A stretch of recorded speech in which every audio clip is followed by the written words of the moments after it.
Keluarga Indonesia yang berbahagia, selamat jumpa di acara yang istimewa ini, karena ini adalah hari ulang tahun TPI. Dalam suasana yang istimewa, karena ruangan ini tidak kurang adalah salah satu ruangan di Istana Merdeka, kebanggaan kita bersama, dengan bintang tamu yang istimewa pula, yaitu insan nomor wahid di bumi Nusantara ini, yaitu tidak kurang adalah Gus Dur. Ya, selamat malam Gus Dur. Ini kebetulan malam acara ini. Cuma dibilang istimewa ini kayak martabak. Ya, okay. Waduh, sudah 1-0 dulu. Oke. Ya. Oke, Gus, begini, Museum Rakyat Indonesia itu menobatkan Gus Dur sebagai pemegang rekor presiden yang paling cepat keliling dunia, karena dalam waktu yang sangat singkat Gus Dur itu telah berkunjung di sekian negara, sudah nggak terhitung sampai negaranya itu. Dan yang menarik adalah semua pengiring Gus Dur waktu keliling dunia itu mengaku capek semua, karena bayangkan pagi hari ada seminar di Singapura, kemudian ketemu dengan Goh Chok Tong, malam harinya makan malam dengan Mahathir Mohamad di Kuala Lumpur, besok paginya sudah di Thailand kunjungan negara, dan besok paginya sudah di negara lain. Jadi semua ngaku capek. Nah, Gus Dur sendiri apa enggak capek itu, Gus? Enggak, potongannya pengembara. Jadi ada apa? Bilang itu presiden keempat itu bukan yang paling gila, tapi yang bikin orang lain gila. Iya, orang lain jadi gila semua. Tapi biasanya kalau orang normal itu ya, maaf ini bukannya saya bilang Gus Dur abnormal, tapi biasanya orang normal. Oh, enggak apa-apa, nggak ada jamunya. Ya, biasanya kalau orang normal itu kan ada jet lag, terus ngantuk itu. Ini Gus Dur apa enggak ada itu, Gus Dur? Ya, saya ini tidur itu ngaso. Jadi karena itu kalau sudah bisa tidur ya sudah. Yang problem kalau nggak bisa tidur itu. Tapi jarang sekali. Tapi selalu bisa tidur ya? Bisa. Iya. Apalagi Gus sama tidur atau nggak tidur nggak terlalu kelihatan ya bedanya ya. Iya, nggak lihat. Nggak lihat. Tidur nggak tidur tetap nggak lihat. Nah, dan yang luar biasa sekali Gus, waktu di Singapura itu kan Gus Dur menjadi superstar yang larisnya nggak kalah ketimbang Mick Jagger. Karena waktu itu waktu Gus seminar, orang sampai antri beli tiket seminar yang mahal sekali harga Singapura itu. Itu bagaimana kok bisa gitu, Gus? Ya, saya bilang orang-orang itu ya dibilang pinter ya bodoh, dibilang bodoh ya pinter. Masa mau lihat saya saja beli tiket?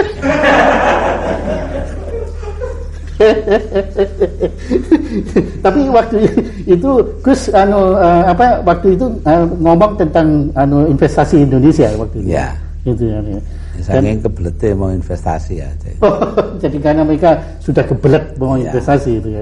Dan yang menarik juga, konon saya nggak tahu benar ya, tapi Mbak Yani pernah cerita pada kami, itu Bill Clinton itu kan semula mau terima Gus Dur hanya setengah jam.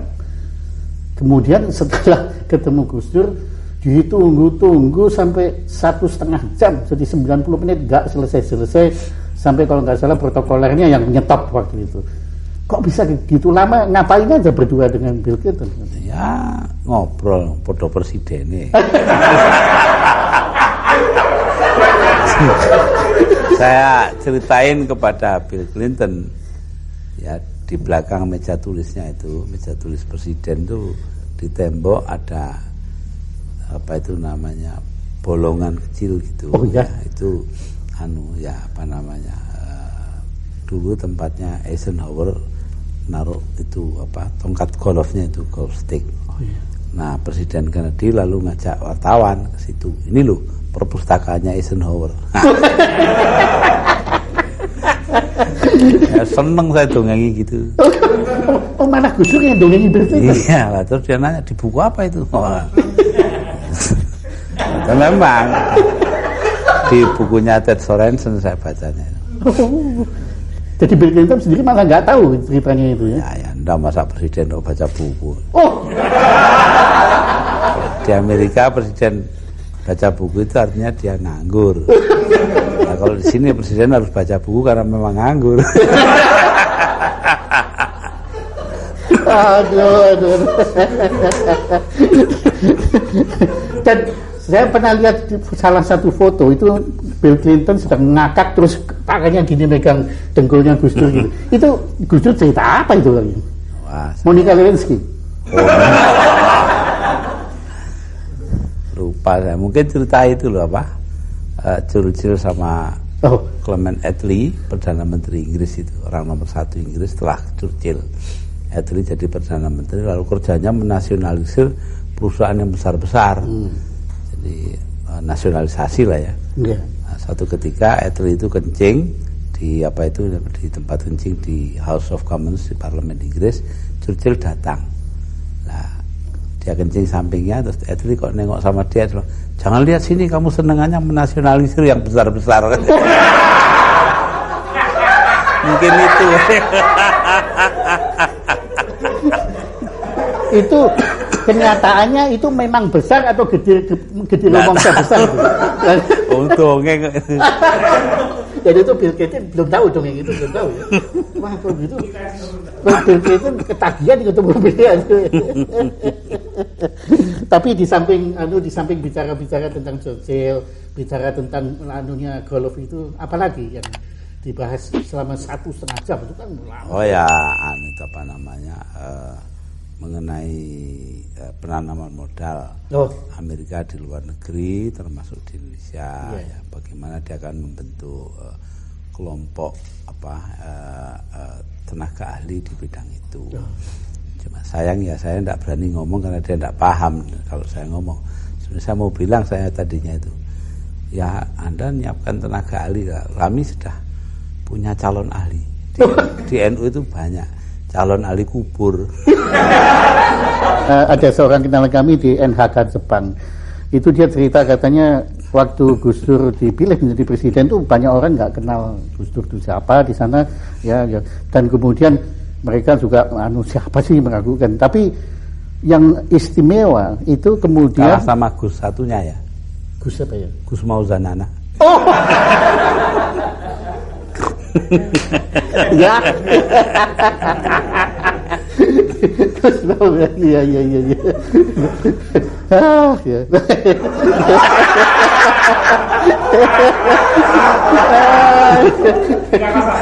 Tiga, kosong banyak sudah. Ya, apa tapi lupa kan. Oh ya, jadi kembali lagi. Tapi biasanya kan pertemuan di Jepang, apalagi upacara kenegaraan presiden ketemu perdana menteri, itu selalu serius, sepi, kuburan. Tapi waktu Gus Dur datang, itu ramainya bukan main, tawa macam-macam itu sana. Dan Gus Dur cerita apa di sana lagi di Jepang itu? Nah, itu nyifati ya. Karena saya bilang sama dia, sama Obuchi, Perdana Menteri Obuchi, bahwa ya ini ini nyolong ini ya. Saya dikasih tahu orang, Obuchi itu sebenarnya orang yang selalu bangga bahwa dia orang biasa. Padahal dia lahir di kota tempat besarnya orang-orang gede di sana kayak Tanaka. Ya, itu kan orang gede, orang-orang luar biasa. Yeah. Maka itu waktu ketemu ya saya bilang, Anda ini orang biasa yang paling luar biasa. Wah, itu the most extraordinary man. Senangnya bukan main dia itu. Yeah. Dia tambah, kita ini punya watak yang sama. Apa itu yang mulia? Ya, kita ini sama-sama ya berdua ini merubah musuh politik menjadi kawan. Nah itu ya, alhamdulillah. Nah, jadi guyon gitu-gitu saja. Iya. Dan dia senang sekali. Iya, cocok ketemu yang cocok itu. Iya.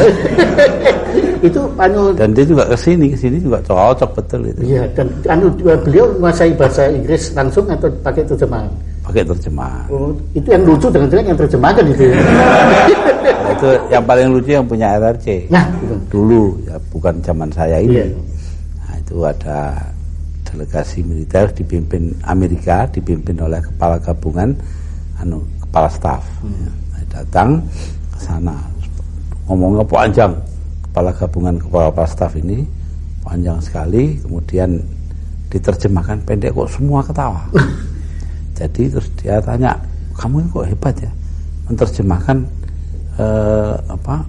omongan saya panjang itu diterjemahkan pendek saja kok semua ketawa, apa rahasianya? Ya gampang, saya bilang orang ini nyeritakan lelucon, silahkan ketawa.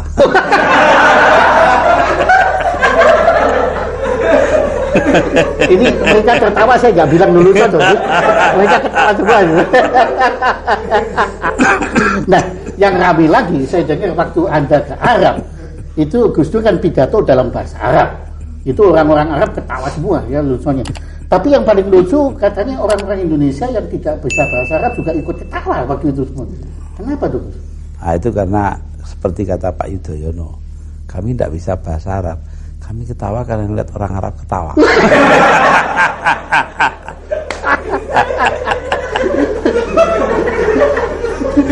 Jadi apa yang lucu kan Arab ketawa. Iya.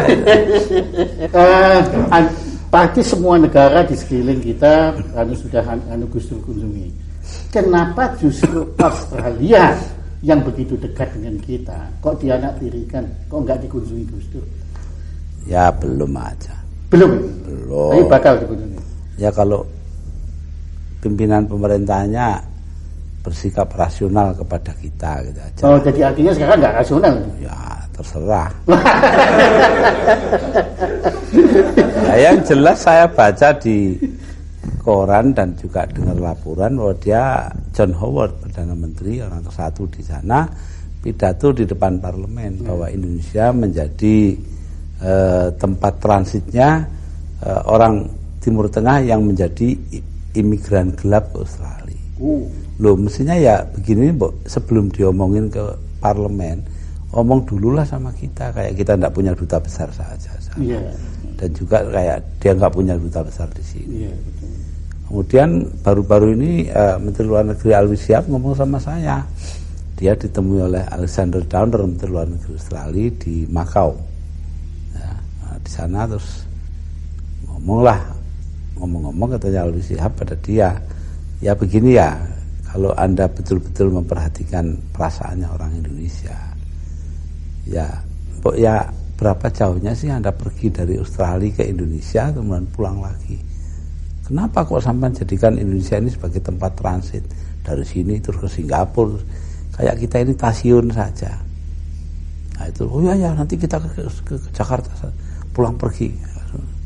Ya sudah, ini ya karena kami mengira bahwa Indonesia itu langkah pertama lah dalam transit. Ya itu namanya Anda tidak ngerti perasaannya Indonesia. Nah, kalau ngerti kan tidak akan begitu. Iya. Jadi banyak misinformasi. Iya. Nah, menurut Gus Dur sekarang kalau Anda amati apa di dunia saat ini, di planet bumi ini ada kepala negara yang lebih lucu ketimbang Gus Dur? Wah, tidak tahu saya. Belum tahu ya? Tidak tahu. Tapi kalau menurut Gus Dur dari kalau saya ini kesasar. Mestinya jadi pelawak kok jadi presiden.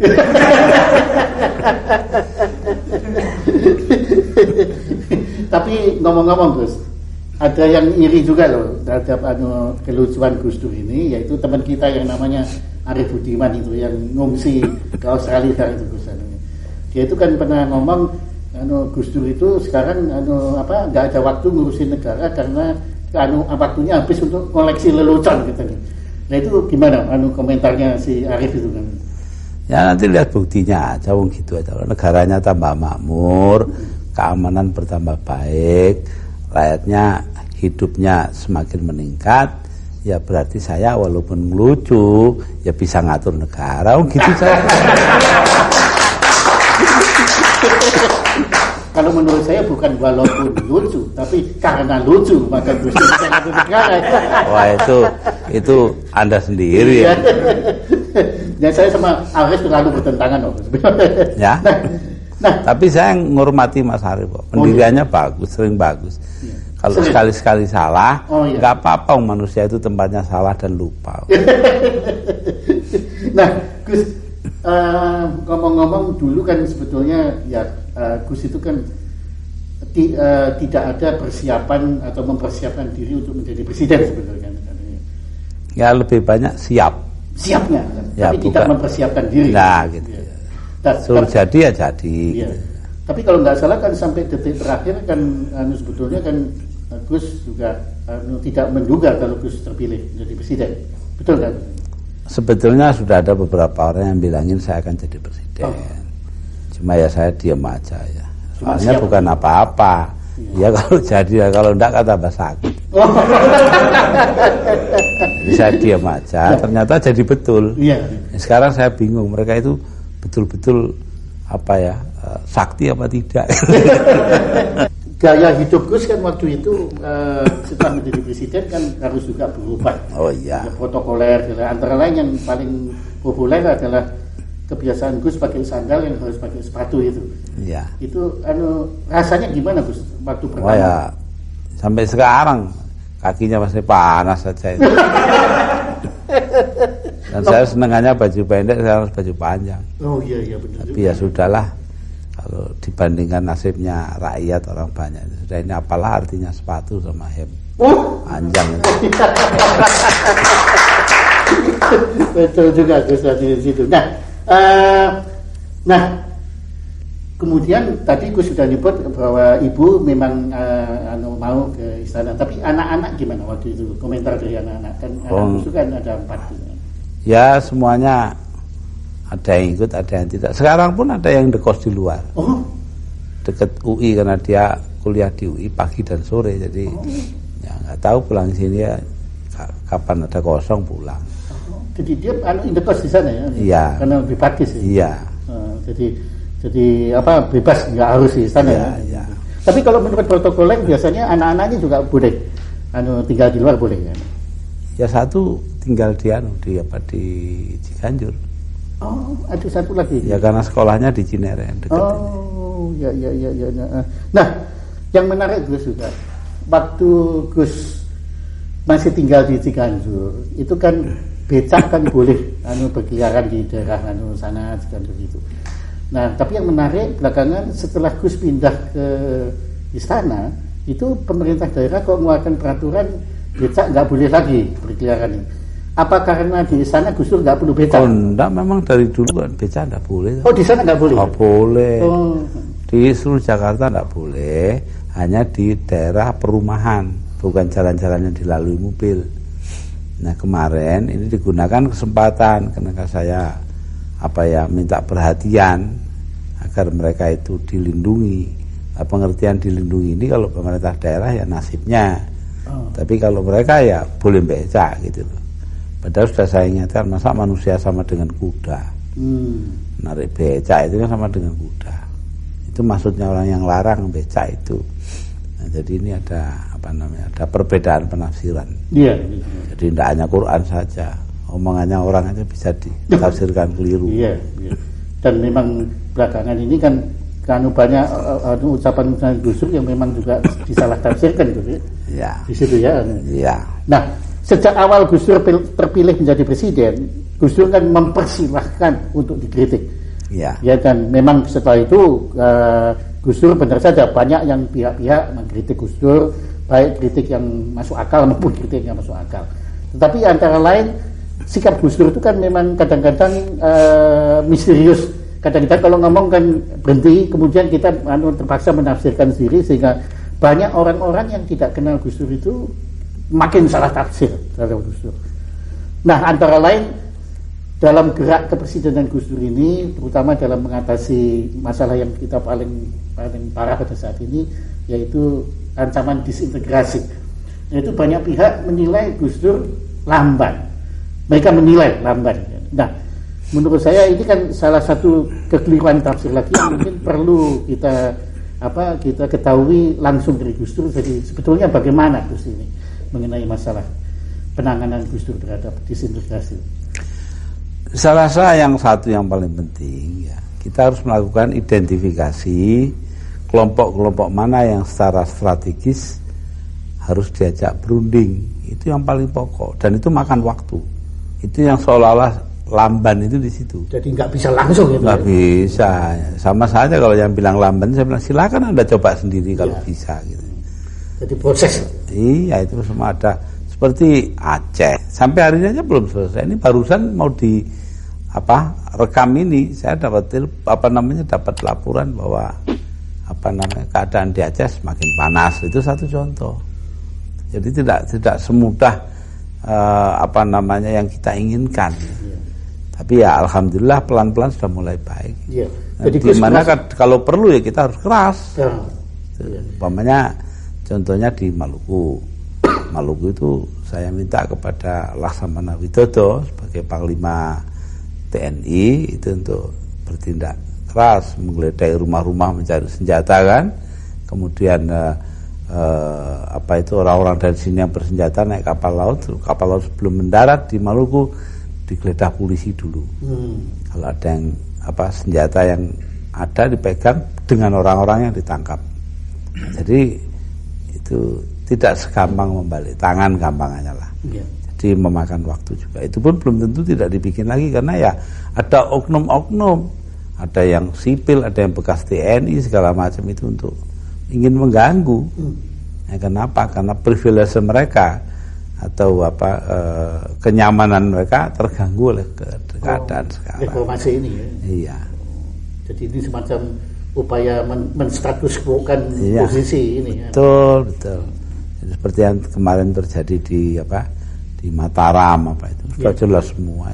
Jadi sebetulnya Gus Dur sudah tahu orang-orang itu. Sudah tahu semua. Nah ini kita tidak bisa berbuat karena nggak ada bukti. Gitu. Nah itu Gus yang perlu supaya secara hukum kita harus membuktikan. Nah ini orang yang nggak ngerti kan itu lamban segala macam. Nah cari buktinya itu yang sulit. Iya.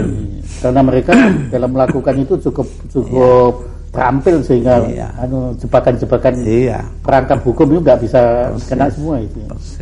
Jadi itu Gus saya kira yang perlu masyarakat luas tahu supaya bisa memahami itu. Ya saya rasa memang itu yang perlu dimengerti oleh semua orang itu.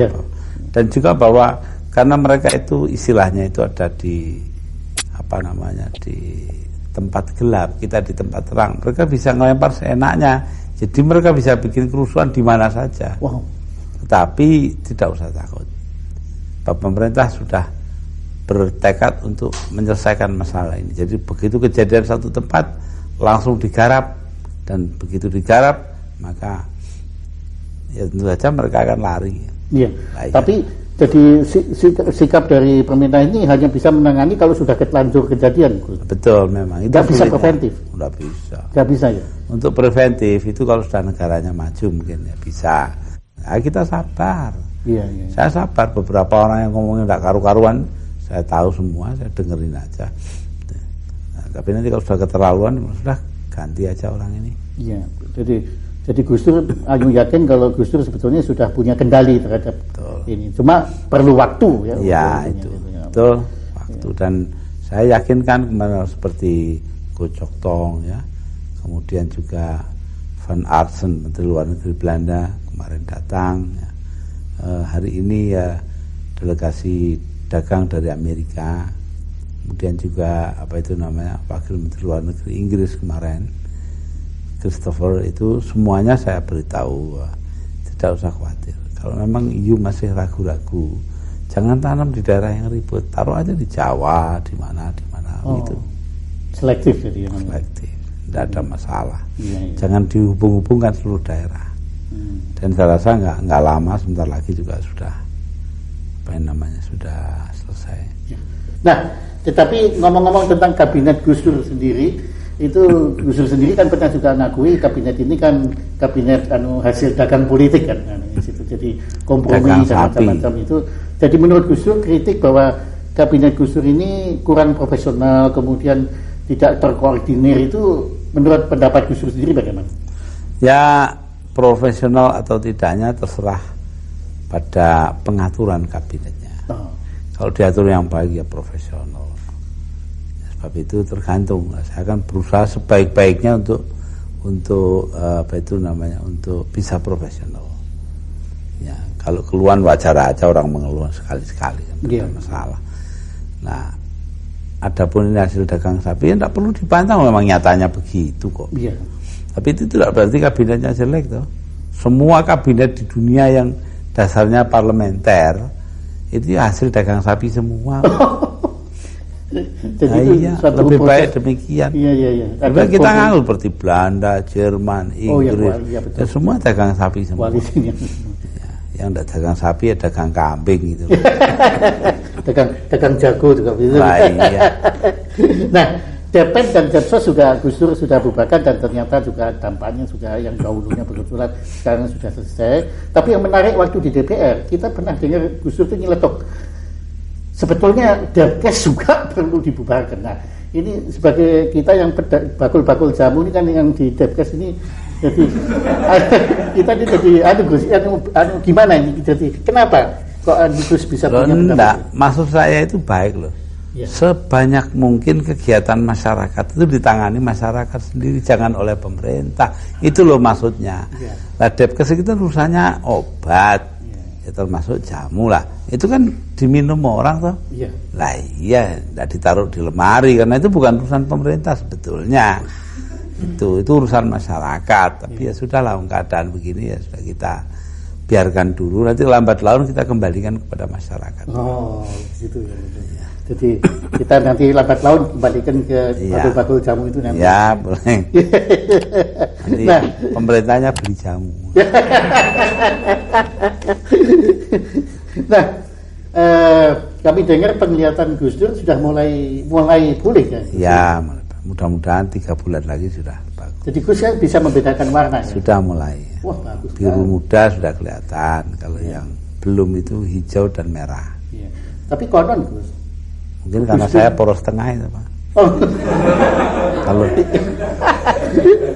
hijau kan PKB, kalau merah kan PDI. Nah, saya poros tengah. Tapi Gus, konon Gus itu menjadi sakti karena justru karena Gus itu tidak melihat gitu loh. Justru nanti dikhawatirkan kalau Gus lihat yang jelek-jelek malah nggak sakti lagi gitu gimana? Nah, jadi presiden bukan soal sakti, soal dipilih. Nah, Gus, yang kami kagum ya, sebetulnya memori, daya ingat Gus Dur itu kan urusan negara ini kan luar biasa tuh Gus. Dimana sebetulnya informasi yang paling penting adalah informasi tertulis. Padahal ya maaf Gus, pada saat ini kan belum bisa banyak membaca atau boleh dikatakan sama sekali tidak. Dan cara Gus Dur menyerap informasi tertulis itu bagaimana? Rajin tanya. Kalau bertanya tentu ada jawaban. Oh. Itu saja. Jadi banyak tanya. Iya, dan dibacakan koran tiap hari. Nah, tapi inget-ingetnya itu. Oh ya, enggak tahu itu.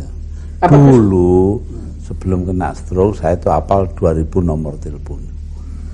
Sekarang ya mungkin tinggal 10. Oh, hafal. Iya. Jadi Gus punya photographic memory. Ya mudah-mudahan. Tapi betul ya Gus itu kalau Gus buku telepon segala itu bisa ingat ya. Ya 2000 nomor. 2000 nomor. Padahal handphone saya cuma 100 ya. Kalah sama Gus Dur. Kalau Gus Dur jadi handphone saya bagus. 10 handphone. Gus handphone. Nah kemudian kalau pidato-pidato kenegaraan itu Gus mempersiapkannya bagaimana Gus? Ya begini ya, karena selama ini jadi bidang perhatian saya, jadi sebenarnya saya nggak pakai persiapan. Asal dikasih tahu pointersnya ini ya sudah, terus saya langsung pidato. Iya. Jadi kayak tadi itu ya, saya malah acaranya pun saya nggak tahu. Iya. Saya cuma dengar dia akan diminta mencanangkan bulan keselamatan dan kesehatan kerja ya. K3 yang saya bilang ini kok kayak nama jamu saja. Nah itu jamu kaki 3 itu. Kayak obat aja. Iya betul. Nah terus saya dengar itu, saya ya dengerin waktu menterinya laporan gitu kan. Ini tahu masalahnya di situ. Sudah langsung apa yang terpikir oleh saya, reaksi terhadap omongan itu saya keluarkan. Ya. Kalau kena kebetulan alhamdulillah, kalau enggak kena ya salahnya yang dengar, gitu saja kan. Tapi sampai saat ini selalu kena terus ya. Ya, mudah-mudahan. Iya. Nah, Gus Pano tentunya belakangan ini tanpa kita peduli omongannya Arif Budiman itu, Gus kan punya koleksi lelucon-lelucon baru yang ada kaitannya dengan kepresidenan Gus ini. Kira-kira apa Gus yang baru-baru ini? Oh ya, enggak ada. Ngomong presiden itu kan serius ya, bukan lelucon. Tapi ada yang lucu-lucu atau memang sudah lucu sendiri gitu? Nah, yang lucu ya dari luar itu dapatnya. Yeah. Contohnya itu pemerintah dapat kritikan. Ada kiai tua dilapor oleh kiai muda. Ini masyarakat tuh sering gontokan satu sama lain, mencaci maki. Lah bahasa Jawanya kan madani. Dari podo. Jadi kiainya tua ini entah salah paham, entah main-main, atau dia bilang, ya ini akibat dari pemerintah sendiri loh. Kenapa? Lah pemerintah kan mau bikin masyarakat madani. Padahal masyarakat madani itu maksudnya masyarakat berdaan. Ya kalau nggak salah Gus kan punya juga tulisan yang waktu itu saya dengar waktu makan malam itu mengenai di rumah sakit jiwa yang orang mancing itu. Oh itu sih. Itu perlunya dokter itu siap-siap mempersiapkan diri dan tahu persis keadaan pasiennya. Jangan kayak dokter jiwa yang masuk sebuah rumah sakit jiwa dan di situ melihat pasiennya pegang lidi itu ada benangnya, itu masuk ke baskom ada airnya. Orang itu ngadepi baskom itu langsung kan wah ini mesti cari ikan ini gitu loh. Jadi dia bilang dokternya itu sama orang itu, wah sudah banyak ikan dapat ini. Jawabnya, dokter gila apa masa begini dapat ikan? Jadi tidak karuan yang mana yang gila, mana yang pasir. Ya, jadi kayak negara kita saat ini Gus ya. Nah, Gus begini, jadi para pemirsa ini menyaksikan acara istimewa bersama Gus ini dalam rangka ulang tahun TPI Gus. Apa kira Gus Dur berkenan menyampaikan mungkin pesan-pesan Gus Dur kepada kita semua Gus dalam menghadapi. Saya itu bingung dengan TPI. Itu saja. Kenapa? Yang terkenal kan semua tahu. Sholawat Badar itu tuh. Jadi lagu Sholatullah Salamullah ala Toha Rasulillah itu. Oh iya. Nah itu ini dibikin oleh Kiai Ali dari Tuban dan dibuat aransemennya oleh Kiai Ahmad Siddiq dari Jember. Oh. Lah orang yang tidak tahu Sholawat Badar namanya sih Badar. Badar itu ahli Badar, orang Badar itu perang. Lah ya lah, begitu kok minta damai itu loh. Kan ya aneh tuh, saya itu kok bingung. Loh orang minta perang kok minta damai kok nyanyi perang itu. Ya enggak tahu, saya enggak ngelarang loh ya. Terserah mau TPI mau terus ya silakan, tapi bertentangan itu harapannya dengan nyanyiannya. Oh jadi itu termasuk kelirumologi itu Gus ya? Ya itu. Atau keliru mengerti. Sama dengan itu apa? Orang Indonesia yang naik kapalnya tenggelam, tinggal batang kayu yang besar, dan di situ ada orang Perancis sama orang Inggris. Nah, bertiga mereka di situ kedinginan, tahu-tahu ada botol liwat. Pegang di saut kena, ternyata itu ada jinnya Aladin gitu. Wah saya jin Aladin, masing-masing boleh mengajukan satu permintaan. Wah kata Inggrisnya, saya lahir di London, kebangsaan saya Inggris, saya kawin dengan orang Inggris, teman kerja saya Inggris, semuanya Inggris, tolong saya dikembalikan ke London. Wah, hilang. Satunya lagi bilang, wah saya orang Perancis, kawin dengan orang Paris, beranak di Paris, kerja di Paris, temennya di Paris semua, tolong kembalikan saya ke Paris. Hilang. Nah, ganti orang Indonesia kan. Anda gimana? Wah sini kok sepi ya, nggak ada temennya, tolong kembalikan yang tadi. Kumpul lagi ya. Itu mentalnya orang Indonesia. Iya Gus. Dan ini konon Gus akan melanjutkan rekor keliling dunia Gus lagi. Ya. Dalam waktu dekat Gus akan ke Eropa Gus ya. Iya. Nah ini banyak yang dengar Gus akan ke Davos. Ya di Swiss itu indah sekali memang. Kami pernah ke sana, daerahnya itu memang indah sekali itu ya. Nah Dan apalagi di bulan sekarang ini kan kondisinya sangat menarik di sana. Nah, Gus, kenapa Davos? Di sana berkumpul para pengusaha dan pemimpin pemerintahan. Saya kebetulan disuruh bicara. Oh, jadi karena itu saya akan dari seluruh dunia itu? Ya. Itu pertemuan apa? Pertemuan ekonomi sedunia ya? Ya, pertemuan ekonomi yang terpenting di dunia. Jadi saya disuruh bicara ya mengenai mungkin hubungan Islam dengan dunia usaha. Wow. Nah, dari sana saya mau ke Prancis, Prancis, Inggris, Belanda, Jerman, Italia, termasuk bertemu dengan Sri Paus di Vatikan. Kemudian melihat teman saya, Presiden Havel dari Cekoslovakia. Ya, kemudian saya pergi ke India. Itu sudah kenal sebelumnya ya? Saya sudah pernah seminar di sana. Dia seorang penyair ya? Ya, penyair.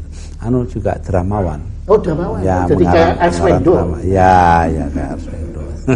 Tapi nggak pernah dibui. Oh, nggak tahu ya saya. Apa Havel pernah dibui? Pernah waktu itu. Pernah ya. Iya, jadi ya sama waktu itu sama. Benar. Nasibnya sama lah. Cuma dulu itu ada kejadian. Waktu saya seminar di sana ditutup dengan sebuah acara di katedral. Nah, baca doa-doa bersama di katedral di Praha. Oh, di Praha. Iya, di Praha betul. Itu di katedralnya. Nah, itu jejer istananya dengan katedral ya, itu. Saya duduk samping saya itu ada seorang bekas presiden dari Bulgaria. Orang ini dari kecil memang aktif di Partai Komunis. Jadi tidak tahu agama. Nah, ketika dimulai, maka doa bersama itu dimulai oleh Dalai Lama. 15 menit bahasa Tibet, tidak ada yang paham. Ya. Yang kedua, Syekh Ibrahim dari Maroko, bahasa Arab, yang tidak ada yang paham. Kecuali dia sendiri. Beberapa orang ya saya paham lah, berapa jam.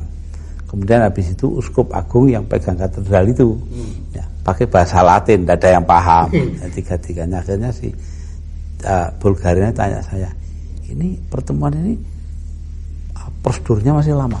Oh, prosedur. Itu yang lucu. Dia tidak tahu bahwa itu acara agama. Apa namanya nggak tahu. Doa bersama, pokoknya bagi dia prosedur. Kayak prosedur protokoler. Nah, itu dari Praha saya akan ke New Delhi. Berbicara di Jawaharlal Nehru University.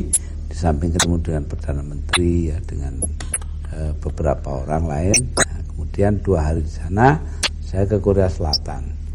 2 hari karena sudah janji dengan Kim Dae-jung. Kim Dae-jung ini saya anggap guru saya. Ya, karena dalam apa? hal apa? Dia itu dipenjara, disiksa, segala macam itu. Dia tetap berbelas kasihan dan mencintai orang yang nyiksa dia. Kan jarang itu. Kim Dae-jung itu. Saya dari tahun 60-an sudah pegang sajaknya itu. Tangan terantai berdoa itu. Kan dia orang Kristen Protestan. Jadi sejak tahun 60 itu sudah kasih sudah. Saya diundang ke Seoul sudah dengan Mbak Mega dulu. Ya, terus beberapa tahun yang lalu. Jadi saya mengagumi Kim Dae-jung ini. Kemarin ketemu di Manila. Ya, biasalah guru dengan murid, saya janji untuk ketemu dia di Korea. Di Korea 2 hari, lalu di Thailand 1 hari untuk KTT. KTT-nya PBB. Ada satu badan PBB minta saya membuka KTT itu. Terus pulang. Nah, ada sebagian juga yang mempermasalahkan Gus Dur ini banyak ke luar negeri. Nah, tentu mungkin ini sekali lagi adalah penafsirannya mungkin yang dalam ini berbeda dengan apa yang tujuan Gus Dur. Mungkin Gus Dur bisa kisahkan pentingnya perjalanan-perjalanan ke luar negeri. Ya begini ya, kalau saya ke luar negeri itu sebenarnya nggak nganggur kok. Ya. Itu ya itulah, setengah hari, 1 hari itu kan penuh semua waktunya. Sebenarnya yang saya maksudkan itu hanya satu, pengakuan internasional atas keutuhan teritorial Indonesia, wilayah Indonesia. 1. Kedua, saya juga ingin investasi di Indonesia itu cepat. Nah, karena Indonesia hanya bisa bangkit kembali ekonominya kalau ada penanaman modal di sini. Jadi karena itu saya begini-begini ya untuk Indonesia juga. Lah orang yang khawatir saya bisa mengerti. Ditinggal lama-lama kan khawatir toh. Nah, tapi ya jawaban saya satu saja. Untuk apa punya menteri di bidang ekonomi kalau tidak ditinggal-tinggal gitu.